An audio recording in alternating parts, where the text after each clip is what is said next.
Hello, everyone, and welcome back to Let's Talk Kashrus, presented by the Kashrus Awareness Project in conjunction with Torah Anytime. Today, I am privileged to be joined by Reb Shulam Hersh Adler, former Kashrus Administrator at the COR, and today the Senior Kashrus Administrator at Earth Kosher. How are you, Rabbi Adler? Baruch Hashem, thank you so much for Good to having me. speak to you again. Today, we'd like to talk about knife sharpening, which sounds like an innocuous type of topic. You have knives at home, knives become dull, you need them sharpened, you take them to someone to sharpen them, as simple as that. But I know that it's much more complicated than that, both on a homemaker level, where there's an individual person, and also, and maybe even more prominently, on an industrial level, when caterers and commissaries and big operations, they need their knives sharpened, and they utilize the services of companies that provide that service. So talk about what kashrus concerns there are when it comes to knife sharpening. Yes. So you qualified it very well. So there, we'll talk about the industrial, commercial type of knife sharpening, which is caters to those facilities like big butcher shops or big supermarkets or caterers or even companies that use lots of knives. So they need it sharpened. So there's a service, an outside service that comes in, takes their knives, drops off a whole set of new knives, takes their knives, takes it back to a facility where they sharpen it there. So many years ago, we had that with most of our food service establishments were using it, and I thought to myself, where are these knives going? Let me follow them. So I went to see what's going on. So this is what happens. They bring the knives, supposedly that the knives are sort of dedicated or designated. I picked it up from ABC Butcher Shop, and these knives that are in a box, I bring it back to ABC Butcher Shop. Supposedly we're getting the same knives.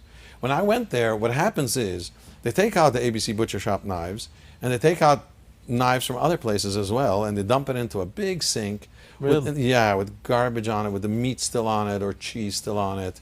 All that in a big sink and a big thing, and that's how they wash it.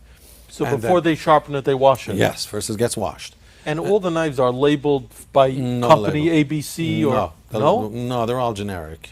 Wow. They're different sizes, and and also something to note is that workers at these establishments sort of build a connection with their knife.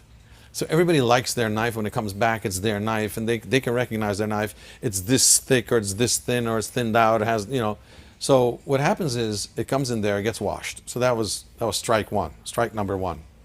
Strike number two is, so these people that are giving a service, they want to make sure that people have good knives. So they inspect every knife. If it's already chipped or it's getting small, it's not getting used so well, whatever, it can be used so well.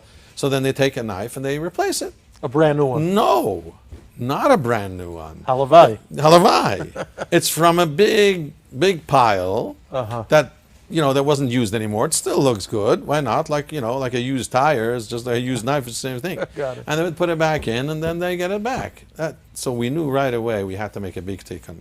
So what we did was we spoke to the company, and we arranged that they have to have 3 sets for everybody.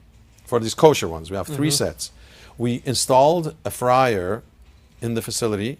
We used it as a koshering pot fryer, and they would wash it, they would do their thing, they would sharpen. Before it gets put into the box that goes to ABC Butcher, it would get koshered, like it gets koshered in the fryer. Then again, and all with a mashgiach. The fryer was locked, and then it gets put into a box, the box gets sealed. So that's why we needed 3 sets. Usually the company only has 2 sets, because you needed 3 sets now, because one was out in the road, one was in the one was in the facility, one was on the road, and one was at the butcher shop. So that's what we did. So that's one issue.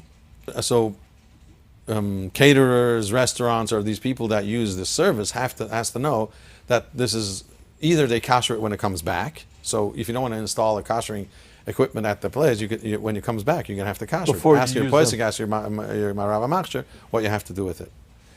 The second thing is an interesting thing that I saw myself was there was a company that wanted the hashgacha on onions, diced onion, cubed onions. What could be wrong, right? It's fruit, it's vegetables, sliced carrots, what's the difference? It's just, that's all they do. So I went there, and obviously, so what happens is there's a table, and so you have to peel the onion, take off the tops, the bottoms, and peel the peel. So you take off the first layer, then it goes through I can't remember if it was automatic. I think there was somebody chopping it at the different sizes, or it was a machine. I don't remember. But the first part was done by hand. Okay, still doesn't sound anything wrong. Lunch break. They all walk up to the lunchroom with their knives. So I walked with them. Guess what? They're using their knives. For their own food. Yeah. Right? And then they got, so that's an issue. You never know. You would never think of it. I was at a facility where they had knives for at a non-kosher, at a non-kosher part of the and then they would take that into the kosher part, and we'd have to make sure that it gets washed. That has so that needs hashgacha. So that needs hashgacha. Now talking about the home style sharpening is where I don't think it happens today. I haven't seen these trucks come around, but they would have a sharpening stone, and then they would, you take your knives, your scissors to have sharpened. Now the question is, they sharpened knives from a non-Jewish person before. So now what happens is there's friction. The stone has friction, it becomes hot. If it becomes hot, there's blias that go in and out. So usually they don't like to do it dry. Not always. Sometimes they do it dry. They put water. So water acts as a buffer, makes it a little bit smoother, and also cools down the stone, so there's not so much friction. Then, not all of them use water. Some of them use oil. Could be mineral oil, could be oil that he took from his home. You don't know where it is. So that also is an issue, because there's blia of oil. Right. Trafe oil, maybe. Maybe. I don't know. He's probably using vegetable oil. I don't know, but it's from his house. I don't think he's... Whatever. It's a Haimisha thing, so you don't know where he's taking it from. It depends on the heat. If really the heat is less than 120 Fahrenheit, which is accepted as Yatzileda's boy. Yeah. So, again, the eitzah for that is, again, a person should ask their poisik what they should do with their knife after it was sharpened in such a way.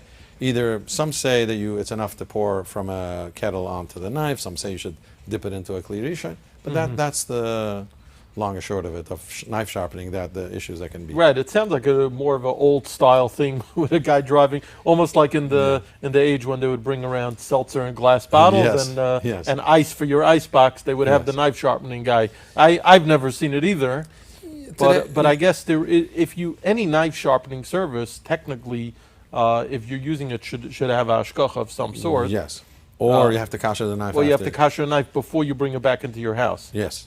Very interesting. Any final thoughts on this topic? I mean, today it seems like everybody, you can buy your own knife sharpeners and people use it themselves. I don't think it's such a chash for a homemaker, but there are services sometimes when you go out and you can go to a knife sharpening store and get it sharpened. So people should be aware. And also the industrial commercial facilities should also be aware about the knife sharpening services that can potentially have a kashrus issue. I was going to say also, maybe, I don't know if I'm right about this, but on a home maker level, because we live in a disposable age, once a knife becomes dull, people probably throw them out and they'll buy a new one. Whereas on a food service level, first of all, the knives could be more expensive, and also, like you said, a lot of the chefs, they have this connection to the knives, so they don't want to give it up so fast, and they may be more prone to engaging the service of a knife sharpening company than an individual might be. So, okay, a homemaker must probably, I think you're right, fast forward into this day and age, it's disposable. But I still believe that there are connoisseurs, or there's specialty, these people that do barbecues, or they have these big knives or whatever. There are specialty knives. They're steak knives that they won't give it up, or or fish stores, filleting knives and all that. It's not, they don't dispose of that so quickly. Right. Thank you so much, Rabbi Adler. It's a pleasure speaking to you again. Thank you.